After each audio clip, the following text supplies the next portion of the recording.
Boa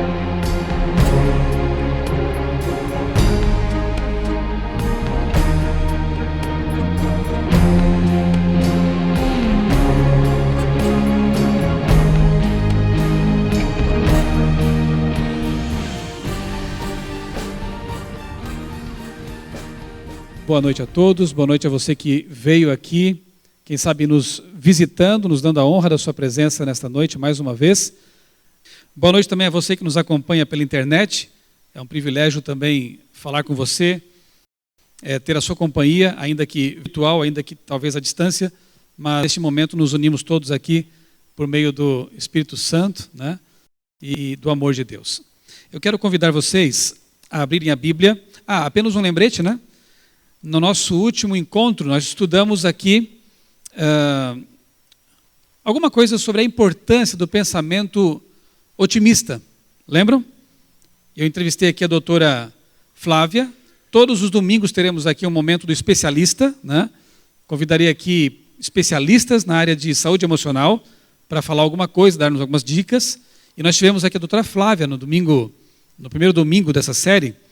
E nós falamos então sobre a importância do pensamento otimista.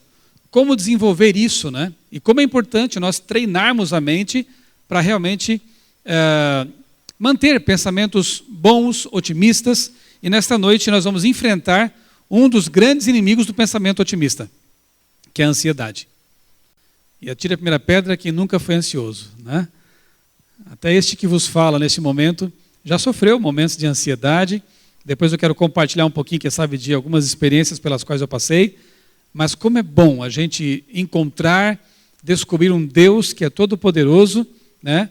O Jesus que é a nossa vida, sobre quem nós cantamos há pouco, porque é Ele que pode realmente arrancar de nós toda a ansiedade. Mas eu quero começar primeiro com a história de um casal que foi muito ansioso. E geralmente quem é ansioso e age sob efeito da ansiedade acaba fazendo coisas de que depois se arrepende, né? E eu quero começar então com essa história aqui, que está registrada em Gênesis capítulo 16, versos 1 a 4. Você conhece bem a história, mas agora nós vamos lê-la sob a ótica da ansiedade. Veja só. Ora, Sarai, mulher de Abrão, não lhe dava filhos, tendo, porém, uma serva egípcia, por nome Agar, disse Sarai a Abrão: eis que o Senhor me tem impedido de dar à luz filhos. Toma, pois, a minha serva, e assim me edificarei com filhos por meio dela. E Abraão anuiu, ou concordou, né, com o conselho de Sarai. Então Sarai, mulher de Abrão, tomou Agar, egípcia, sua serva, e deu-a por mulher a Abrão, seu marido. Depois de ter ele habitado por 10 anos na terra de Canaã. Ele a possuiu e ela concebeu. Vendo ela que havia concebido, foi sua senhora por ela desprezada. Vamos parar por aqui. A história, como eu disse, é bem conhecida, né? Mas o que a gente percebe nessa história é realmente ansiedade, especialmente por parte daquela que foi prometida, né? Ser ali a princesa. Depois ela vai ser chamada de Sara, né? A mãe do filho prometido, a mãe de Israel. Só que ela já tinha uma idade avançada e, preocupada com o passar do tempo, ela quis dar uma mãozinha para Deus. E geralmente nós, quando fazemos algo assim, acabamos cometendo erros. Porque Deus é quem tem o plano adequado. Deus é quem sabe o melhor para nós, sempre. E quando a gente tenta, com nossos esforços humanos, fazer o que ela fez, acabamos depois colhendo, né? Frutos não muito doces. Infelizmente, a atitude dela trouxe sofrimento. Nasce Ismael, começa a haver intrigas familiares. Não era aquele o filho prometido por Deus, porque Deus fez a promessa de que por meio de Sara viria o prometido. E finalmente Abraão teve que, com dor no coração, despedir Agar e Ismael. Claro que Deus não os abandonou, né? A gente conhece a história, Deus envia um anjo, ele cuida daquela mãe, daquele filho, mas Abraão sofreu por causa disso, né? Amargamente. Então a ansiedade desse casal, especialmente de Sara, acabou trazendo consequências negativas, né? Ela não soube esperar, não soube não percebeu que, na verdade, o Deus que fez a promessa, ainda que aparentemente tarde, nunca falha. Tarda segundo nossa ótica, né? Mas Deus tem o seu calendário, Deus tem sua agenda, e cada coisa está marcada ali na sua agenda. Nós é que temos que nos submeter, nós é que temos que confiar, não é? Muitas pessoas agem como Sara e acabam colocando o carro na frente dos cavalos, como diz aí um adágio popular, né? Quando tudo que deveriam fazer é o quê? Confiar em Deus e viver mais naquilo que é nosso de presente. O futuro não é nosso, o passado já foi, o presente é o nosso presente, que Deus nos concede todos os dias, né? Até o tema de hoje é ansiedade, excesso de futuro. Semana que vem, não perca, domingo, depressão. O mal do século. Excesso de passado. E depois, estresse, excesso de presente. É bem isso, né? Ansiedade é excesso de futuro. Você vive longe do presente porque está preocupado com o que vem. Com o futuro que não é seu. Em que você não está. Quem está lá é Deus, não você. Então confie, se entregue, né? É isso que Deus nos convida a fazer. Então ansiedade e depressão são tidos atualmente como os mais comuns males de ansiedade, problemas de doença mental ou de saúde emocional. Ansiedade e depressão. Estimativas apontam que 1 em cada 3 pessoas sofre de ansiedade. 1/3 das pessoas sofrem desse mal. Então eu repito, né? A Igreja Adventista ter escolhido o tema saúde emocional para ser o tema do livro missionário do ano que vem foi uma ideia realmente inspirada por Deus. Porque, embora diabetes, câncer, aterosclerose, hipertensão sejam problemas graves e que acometem muitas pessoas, os problemas de saúde emocional às vezes são rodeados por certos tabus, não é? E, no entanto, a gente vê que muita gente está sofrendo por causa disso. 1/3 das pessoas tem ansiedade. Então, se estamos aqui, sei lá, em 100 pessoas, acho que estamos talvez em mais, mas para arredondar e ficar mais fácil calcular, 33 de nós estarão sofrendo com ansiedade. Precisamos trabalhar esse assunto. Então, a grande pergunta é como enfrentar a ansiedade? E o que a medicina, o que a psicologia, o que a ciência humana tem a nos oferecer para ajudar também, né? Deus no processo de nos curar ou de nos prevenir quanto a esse mal. Frequentemente os sintomas do transtorno de ansiedade não se manifestam até que uma situação estressante desencadeia a crise. A boa notícia é que existem atividades preventivas de fácil execução que podem evitar o surgimento da ansiedade, além de acalmar os sintomas quando eles aparecem. Então, depois que eu conversar com o Dr. Glaucio, eu quero apresentar para vocês aqui, em linhas gerais, algumas dicas práticas do que fazer quando a ansiedade bater a porta, tá bom? Só que antes farei uma pausa para conversar com o especialista. Dr. Glaucio, por favor, assuma aqui a posição. Espero que o paciente esteja bem e que você não tenha que ter interrompido a ligação por minha causa. Vem para cá, por favor. Dr. Glaucio, que é neurocirurgião, né? Para aqueles que talvez o estejam vendo pela primeira vez, quem sabe pela internet. Dr. Glaucio, neurocirurgião, reside aqui em Tatuí também, nosso amigo e membro dessa igreja, né? E membro da equipe de louvor também. Então, médico polivalente. Dr. Glaucio, primeira pergunta é: o que é ansiedade? Ansiedade é uma resposta natural do nosso organismo, né? Frente a uma situação de estresse, né?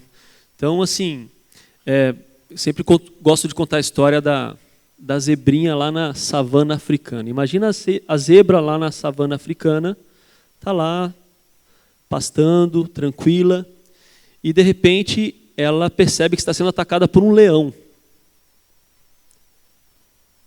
O coração da zebra começa a bater mais forte, né? Acelerar. Pá. A respiração da zebra começa a ficar mais ofegante. A visão da zebra amplia para que ela possa ver melhor a rota de fuga dela. O sangue é bombeado das vísceras para os músculos, para que ela possa correr ou lutar contra o leão. O que está acontecendo com a zebra, na verdade, está sendo acionado o sistema nervoso simpático da zebra. O nosso sistema nervoso simpático é a parte do nosso sistema nervoso responsável pela luta ou pela fuga frente a uma situação de estresse. Acontece que nós, seres humanos, deveríamos ter uma vantagem sobre a zebra. Nós temos intelecto. A zebra não tem.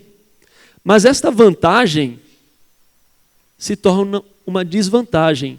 Por quê? Porque a zebra, ela entra num estado de estresse, em uma situação real de perigo. Mas o ser humano, ele entra numa situação de estresse, de ansiedade, quando ele imagina o perigo, quando ele fantasia o perigo.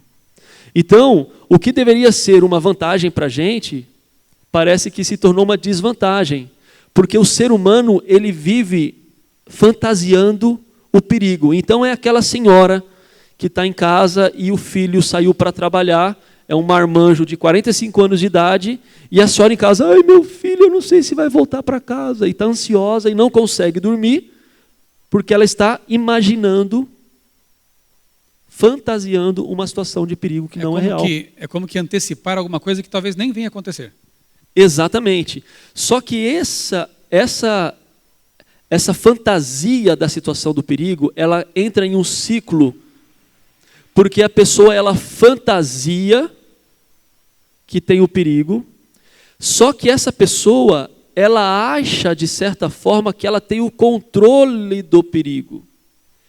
Mas quando ela percebe que ela não tem o controle da situação do perigo, ela se frustra e entra e piora mais a sua ansiedade. Então é um ciclo vicioso.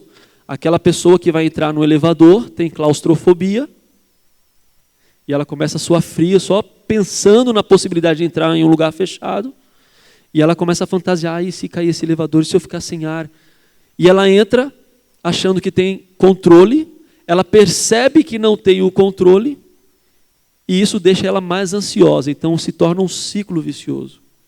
Parece que é algo muito simples de você identificar, mas esse sistema, esse ciclo, atua na cabeça de todos nós. Alguns mais, outros menos, né? Vocês lembram que no primeiro tema a gente falou que, eu usei exemplo aqui de Stephen Hawking, né, aquele cientista famoso, astrofísico, né, que disse numa palestra, não se preocupe, você que tem depressão, porque assim como dos buracos negros, parece que há uma forma de escapar deles, pelo menos em tese, né, talvez seja possível também escapar da depressão. E eu falei que acho que essas palavras não consolam muito, né, porque não oferece algo real, né. Então aqui nós estamos definindo ansiedade. Existe. É antecipar um problema. Mas, doutor Glaucio, só falar isso parece que não ajuda muito, né? Bom, eu entendi, mas eu continuo sentindo. Então, a outra pergunta, talvez a mais importante, seja, identifiquei a ansiedade, eu sou ansioso, o que eu faço agora para lidar com isso? Ou então, não sou ansioso, o que eu faço para prevenir isso? Duas coisas. Eu acho que no consultório, é uma das principais queixas que nós temos no consultório, mesmo no consultório de neurocirurgia, é uma das principais queixas. A grande questão é que as pessoas são ansiosas sem saber o porquê são ansiosas. Porque os motivos da ansiedade, eles estão no nosso campo emocional. E o nosso campo emocional, as nossas emoções não têm nome, não são concretas, são abstratas. Mas as pessoas têm dificuldade de nomear as emoções, né?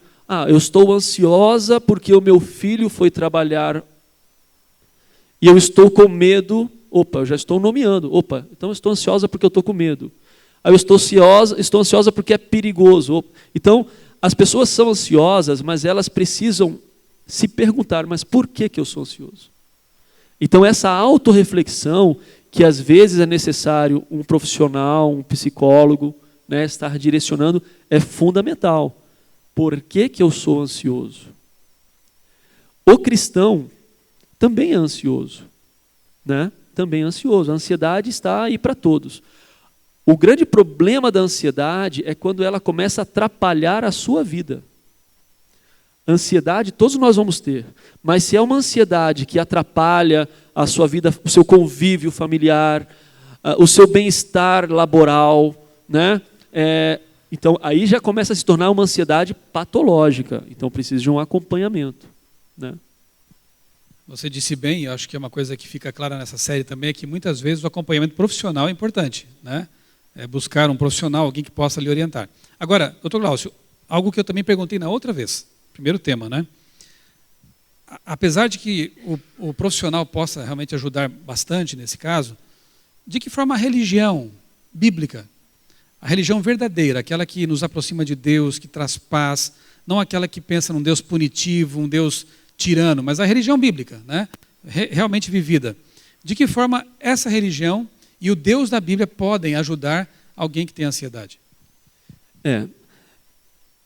Me lembro uma vez no consultório, uma senhora, já devia ter os seus 80 anos de idade, muito ansiosa, a filha a levou porque ela estava com muita dificuldade por causa da ansiedade, e ela falou assim, e eu perguntei para ela me deu liberdade, eu perguntei, viu, mas a senhora tem uma vida religiosa? Ai, doutor, eu oro já 70, 60 anos para que eu não tenha esse problema na minha vida.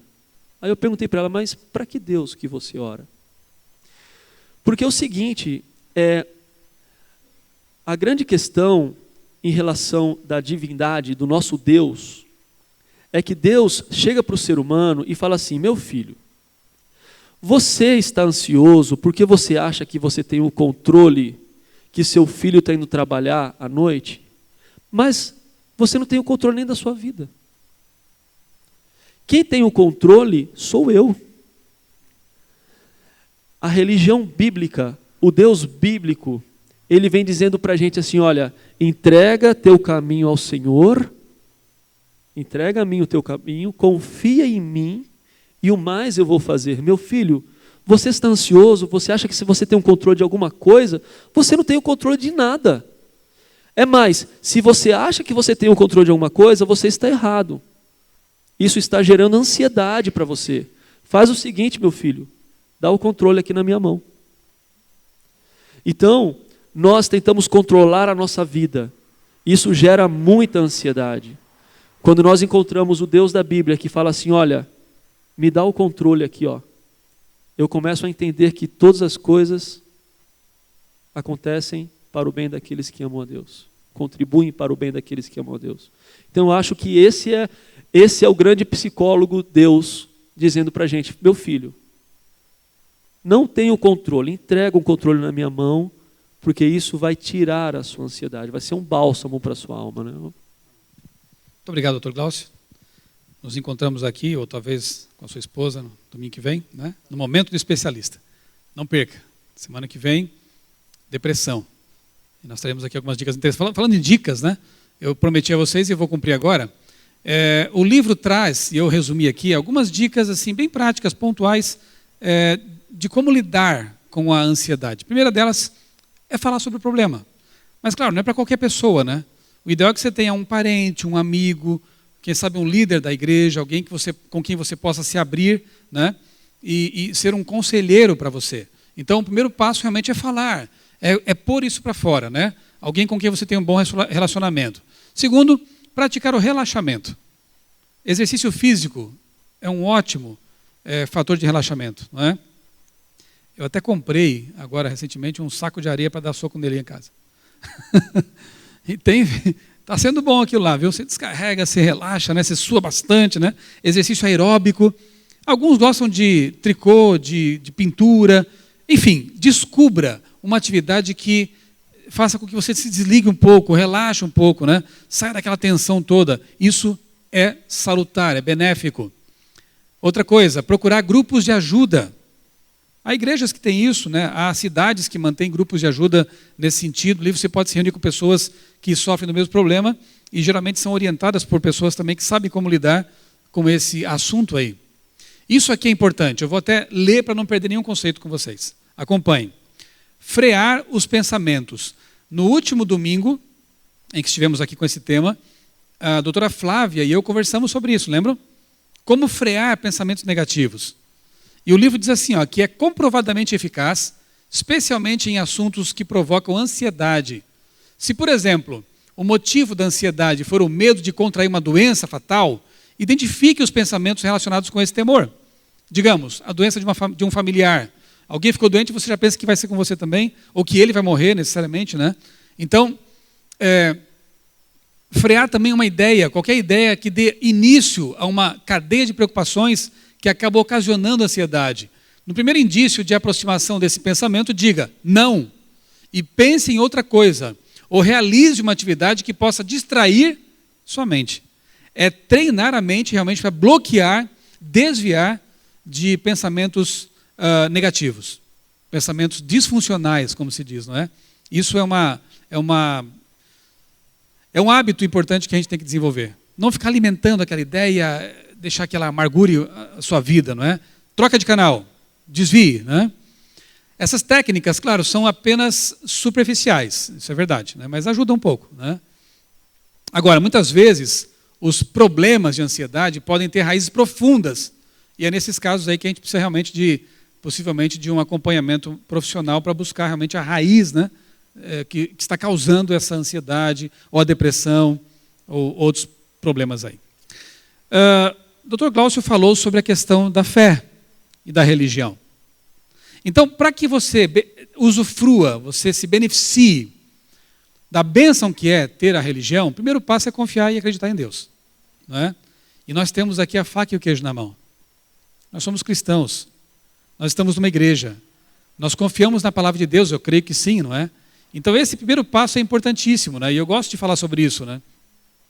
Quando a gente pensa, por exemplo, no ajuste fino de que o universo depende para existir, nas leis finamente ajustadas, né? Parâmetros regulados que fazem com que o universo funcione, não dá para negar que exista um Deus. É muito mais complicado provar que Deus não existe do que o contrário. Porque tudo conspira contra o ateísmo, na verdade. É como Paulo diz em Romanos capítulo 1, versos 19 e 20. Tudo ao nosso redor, praticamente tudo, é como se fossem digitais do Criador. Os atributos invisíveis de Deus podem ser percebidos por meio das coisas que Ele criou. Se as leis da física fossem desajustadas em pequenos parâmetros, nós desapareceríamos agora. Poderíamos nos desintegrar aqui nesse momento. Mas desde as forças atômicas até as forças macro, como a gravidade, tudo funciona perfeitamente ajustado. É como aquela história, né, de William Paley, que ele comparou com um relógio, né?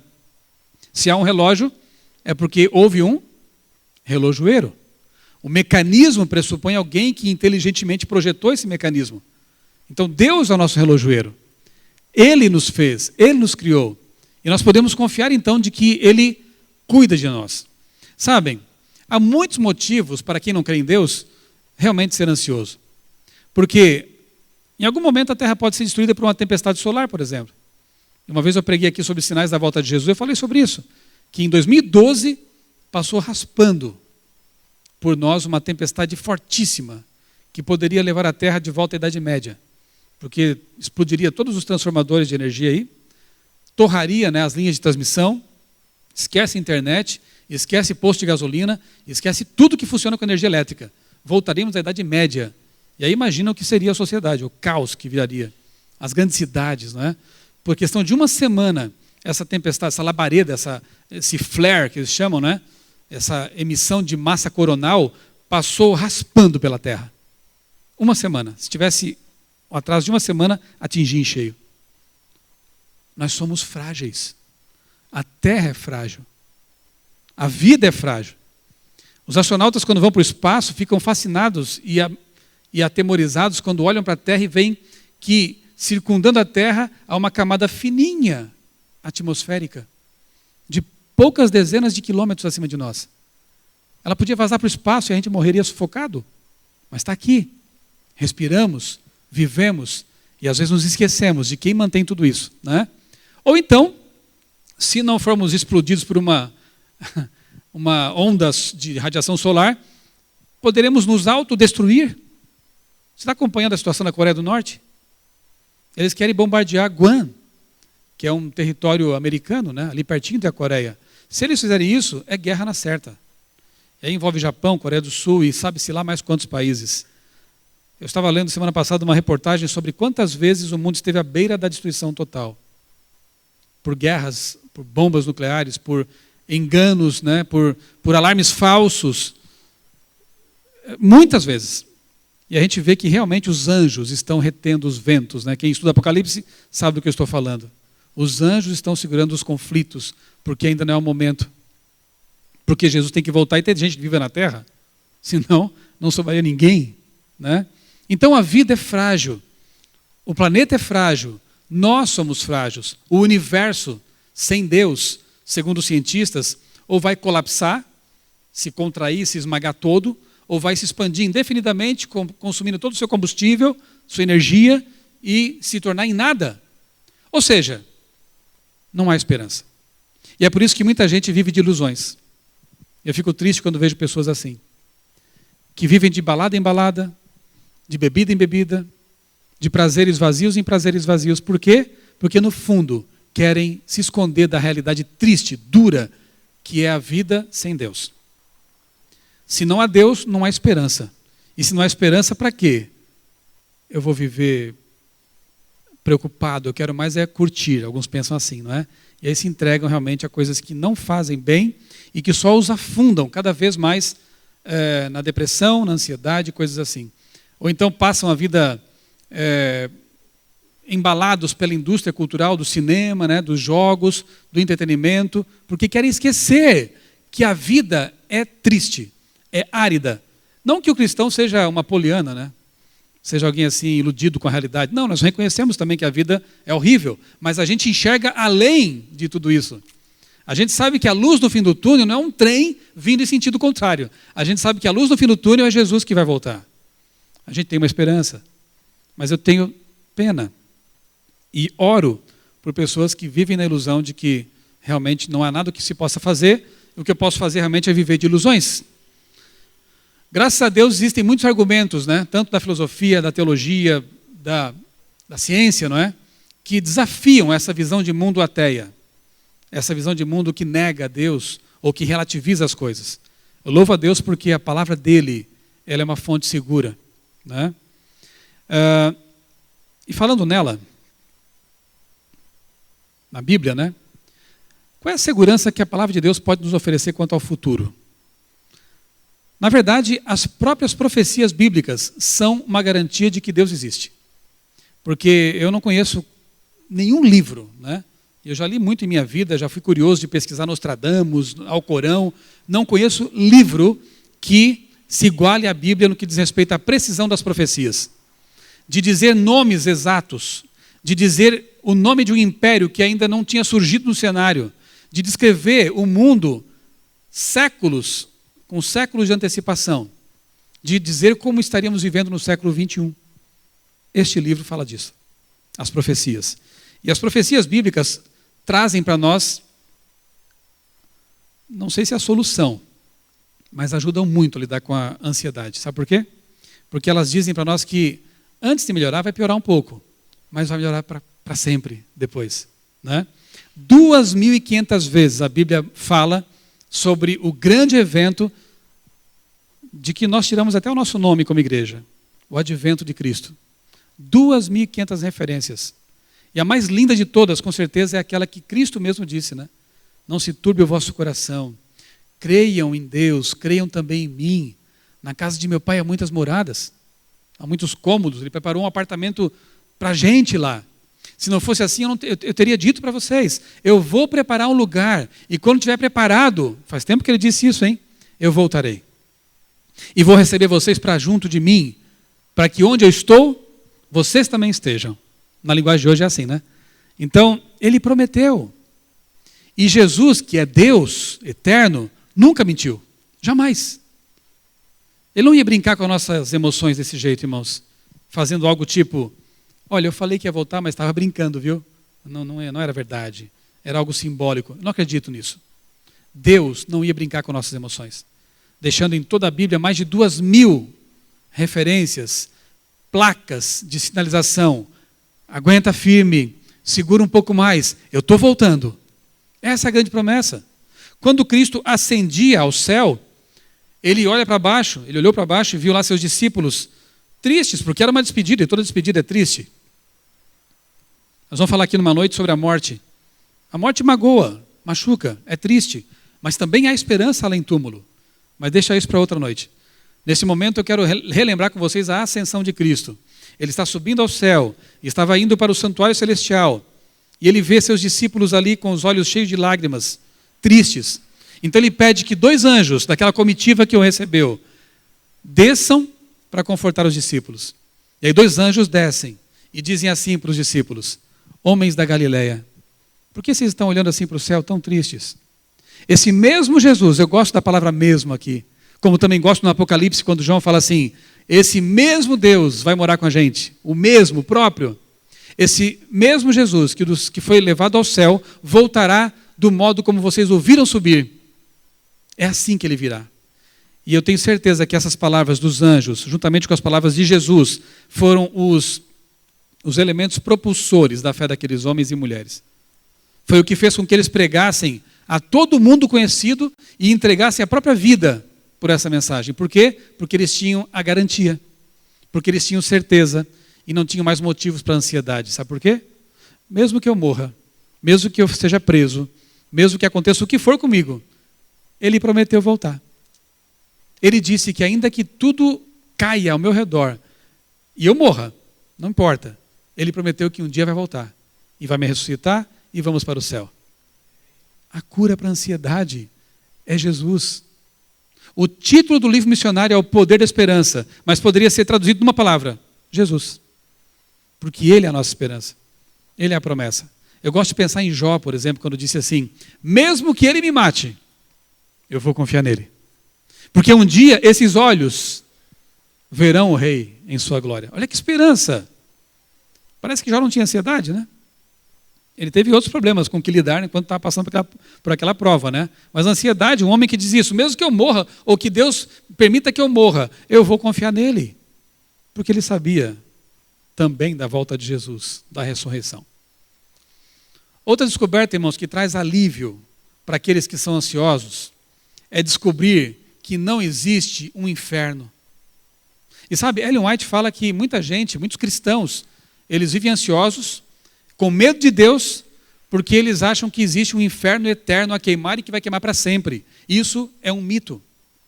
Isso é um dogma não cristão, não bíblico. Veja só, no livro Vida para Sempre, do autor Robert Oddon, da Casa Publicadora Brasileira, ele faz a seguinte comparação.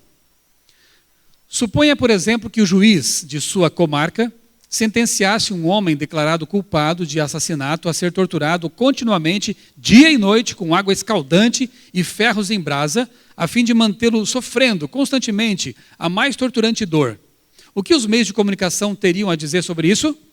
Hoje, por muito menos, os direitos humanos vão lá e... Não pode, né? Imagina uma situação dessa, né? O que ia ser feito? Qual seria a reação das pessoas, em geral, para com esse tipo de punição? Faz sentido dizer que o nosso Criador, que é um Deus de justiça e amor, poderia ser um monstro de crueldade pior do que esse da comparação? Faz sentido nenhum. Como acusar Deus de algo que nenhum ser humano faria? De manter vivo no inferno alguém para ser queimado sempre? Porque Jesus disse que o fogo do inferno, ele destrói tudo. Quando ele fala em corpo, alma, espírito, quer dizer destruição total. Então, para que a pessoa fique viva no inferno, Deus tem que fazer um milagre constante, né? Fica vivo, dando vida para ele sofrer, para ele ser queimado, para ele ser torturado eternamente. Por pensar assim, muitas pessoas se tornam ateias. Sabiam disso? Não conseguem harmonizar o caráter de um Deus de amor, segundo a Bíblia, com um Deus desse, que não é o Deus da Bíblia, um tirano, um castigador cruel, não é? O dogma do tormento eterno apenas depõe contra o caráter justo e amoroso de Deus. O que a Bíblia ensina, então, afinal, sobre isso? É simples. Quem não tem o Filho, não tem a vida. Quem tem o Filho de Deus, tem a vida. As opções são essas: vida eterna ou morte eterna. E na Bíblia, morte é não existir. É como um sono do qual você não tem nem consciência, né? É totalmente inconsciente. É vida eterna ou não viver eternamente. Por escolha do ser humano. Deus não escolhe quem vai morrer, nem quem vai ser salvo. Isso é uma concepção teológica equivocada. Deus concede liberdade. Escolha agora a vida para que vivas tu e a tua família. Deus sempre propõe a vida, né? Ou a morte, mas Ele quer que a gente viva. Deus sempre nos dá a escolha, a liberdade. Aliás, o conflito cósmico começou no céu justamente porque Deus concede liberdade a todas as criaturas, a todos os seres criados. Mas como entender, então, a ideia lá, né, da bíblica, né, de fogo eterno? Porque a Bíblia fala em fogo eterno. Como é que se explica essa questão, essa expressão, fogo eterno? Não quer dizer que o fogo vai durar para sempre? O próprio autor, Robert Oddon, explica para nós de forma bem simples.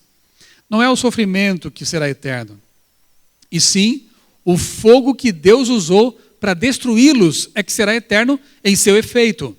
Ele quer dizer, através da expressão inextinguível, lá em Lucas 3,17, que é um fogo que nenhum ser humano pode extinguir ou apagar. Ele queima totalmente e as consequências desse queimar serão eternas. Ninguém volta mais da segunda morte. Essa é a questão. Uma comparação boa, porém triste, é com Sodoma e Gomorra, né?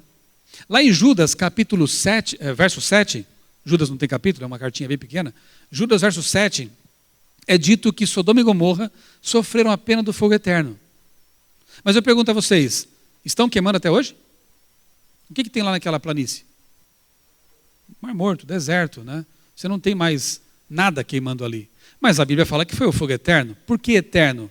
Nas consequências. Ninguém volta mais daquela punição, não é? Então, por favor, entenda isso.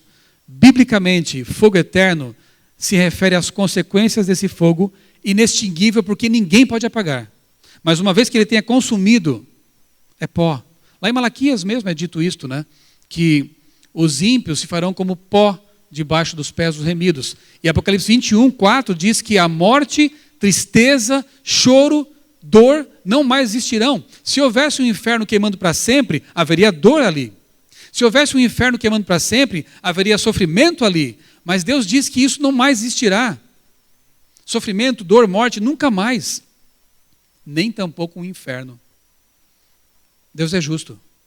Deus fará justiça. E só a justiça. Bem, como eu dizia para os irmãos, né? Para vencer a ansiedade, é importante sim que nós contemos com pessoas que sabem o que fazer, profissionais, só que a religião bíblica, o conhecimento de Deus é que realmente fazem diferença em nossa vida. Eu vou contar agora duas experiências para vocês, duas pequenas experiências que aconteceram comigo e que me ajudaram em minha vida realmente a entender que confiar em Deus é a solução para a ansiedade, depressão e outras coisas mais. Quando me converti, eu vou aproveitar que a Débora não está aqui hoje. Eu vou contar uma historiazinha, não contei para ela que eu contei para vocês, tá? Quando eu me converti, eu tinha uma namorada. Só que ela não quis saber de Deus. Eu ofereci estudo bíblico para ela, queria levá-la à igreja, ela não se interessou.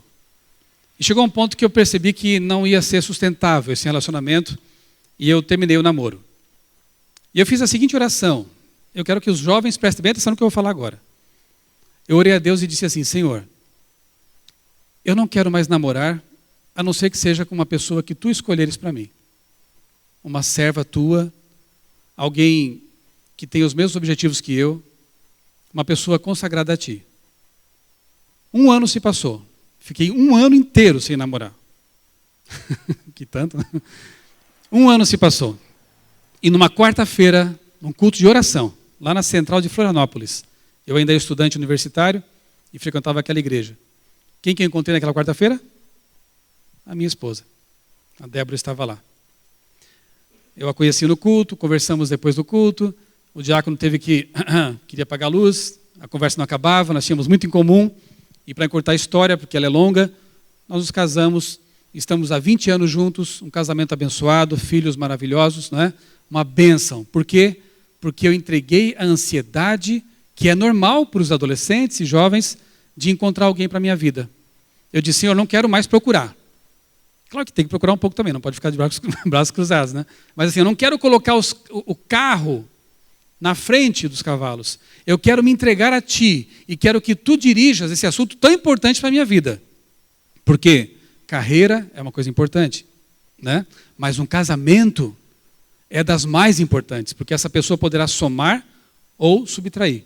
Poderá te levar à salvação, não que ela seja a salvadora, mas contribuir para a sua salvação ou te atrapalhar no caminho da salvação. Então, jovens, entreguem essa ansiedade em relação a um relacionamento para toda a vida porque é para toda a vida, a Deus. E foi muito bom para mim não ficar mais ansioso com esse assunto. E a segunda experiência, também no tempo de universidade, lá em Florianópolis. Meu pai pagava aluguel para mim. Eu, apesar de ser uma federal, em que eu estudei, tinha despesas, né, com aluguel, com alimentação, com os livros e outras coisas. Meu pai pagava aluguel, mas tinha as outras despesas. E eu era bolsista, eu ganhava um salário mínimo por mês para fazer uns trabalhos ali artísticos, né, cartazes, era o departamento de propaganda da universidade. E eu confesso aos irmãos que houve meses em que eu pensei que eu ia passar fome. Porque o dinheiro tinha acabado e o mês não tinha acabado. E a coisa estava ficando complicada, e eu assim, o que eu vou fazer agora, meu Deus, né? Mas assim que eu recebia o meu dinheiro, eu separava o dízimo, dava a minha oferta e entregava ao Senhor. E sabe, irmãos, toda vez em que parecia que eu ia ter dificuldades financeiras, aparecia o que a gente chama de bico. Sabe o que é bico? Um trabalhinho extra que vem não sei de onde. Um cartaz para fazer, uma arte, alguma coisa, um texto, não é? E dava. E eu fiquei até mal acostumado, porque era um padrão. Deus sendo fiel a um filho que queria ser fiel. E sempre que parecia que as coisas iam acabar, ia ficar a situação difícil, Deus provia. Eu nem sei de onde. O milagre se repetia. E eu trouxe esse padrão para a minha vida de casado depois também. Momentos que a coisa ficava meio complicada, eu pensava, Deus é o meu Criador, Deus cuida de mim. E eu me lembrava daquele texto que diz, por que você está ansioso pela roupa com que você vai se vestir? Por que você fica ansioso com a comida que você vai comer? Olha para os passarinhos, olha para os lírios. Como Jesus é poético. Eles ganham o alimento deles e não precisam ficar trabalhando por ele. A gente tem que trabalhar, claro, senão também complica, né? Mas confie em Deus. Eu aprendi a confiar no meu Criador. Ele é o Criador do universo. Ele é o Deus Todo-Poderoso. Então por que ter medo do futuro, queridos? Por que ficar ansiosos, né, com relação a um tempo que ainda não veio e que não é nosso? Se é ilusória ou não a tua ansiedade, eu te convido a entregá-la nas mãos de Deus. Se você está ansioso por um namoro, um namorado, uma namorada, entrega nas mãos de Deus essa ansiedade. Se você está ansioso com um mês que demora mais do que o salário para acabar, entrega isso na mão de Deus. Seja fiel, faça a sua parte, mas entregue isso nas mãos de Deus. Não importa qual seja a tua ansiedade, não importa qual seja o teu medo, não importa qual seja a sua preocupação, eu te convido em nome de Jesus a entregar isso nas mãos de Deus, porque Ele é o teu Criador e não tem ninguém que se preocupe mais com você do que Ele. Ele nos educa, nos disciplina, mas Ele cuida de nós.